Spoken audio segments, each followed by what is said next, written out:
Selamat malam semuanya. Perkenalkan, nama saya Yusdiana Duru. Saya dari kelas 10 akuntansi 1. Di sini saya akan mempresentasikan PKN yang berjudul Aturan Mengenai Lembaga-lembaga Negara.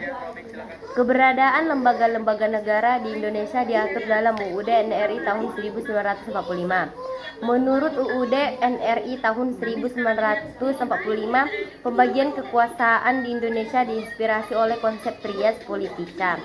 Meski demikian, UUD NRI tahun 1945 tidak menganut ajaran trias politika.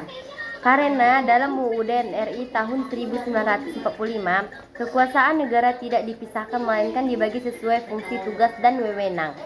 Fungsi, tugas, dan wewenang tiap pemegang kekuasaan negara diatur dalam undang-undang tanpa mengabaikan asas independen masing-masing lembaga. Hal terpenting adalah harus ada kerjasama yang sesuai dengan semangat kekeluargaan atau demi kebersamaan dan keluargaan dalam menggadi kepada kepentingan bersama. Trias politika yaitu konsep politika yang membagi tiga kekuasaan negara menjadi eksekutif, yudikatif, legislatif. Lembaga negara merupakan organisasi atau badan yang dibentuk berdasarkan konstitusi dari suatu negara. Konstitusi yaitu kumpulan aturan atau prinsip ataupun norma dan nilai-nilai dasar yang mengatur UUD pemerintahan negara. Konstitusi Indonesia yaitu UUD NRI 1945. Menurut UUD NRI 1945 ada 7 lembaga, yaitu yang pertama MPR, Presiden, DPR, BPK, MK, dan DPD. B. Lembaga-lembaga negara menurut Undang-Undang NRI tahun 1945. 1. Majelis Permusyawaratan Rakyat MPR. Majelis Permusyawaratan Rakyat MPR merupakan salah satu lembaga negara menurut UUD NRI tahun 1945. Sebelum amandemen UUD NRI tahun 1945, MPR merupakan lembaga tertinggi negara. Namun setelah amandemen UUD NRI tahun 1945, MPR menjadi lembaga negara yang sejajar kedudukannya dengan lembaga-lembaga lainnya. Amandemen yaitu perubahan atau penambahan pada konstitusi negara. Konstitusi negara yaitu Undang-Undang Dasar NRI tahun 1945 dilakukan untuk menyempurnakan konstitusi.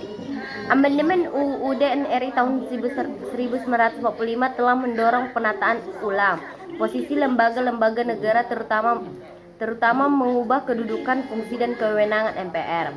Wewenang MPR yaitu ada 4, yang pertama mengubah dan menetapkan UUD NRI tahun 1945, melantik presiden atau wakil presiden melalui hasil pemilihan umum, memutuskan usul DPR untuk memberhentikan presiden atau wakil presiden dalam masa jabatannya, melantik wakil presiden menjadi presiden apabila presiden berhenti atau dihentikan atau tidak dapat melakukan kewajibannya dalam masa jabatannya.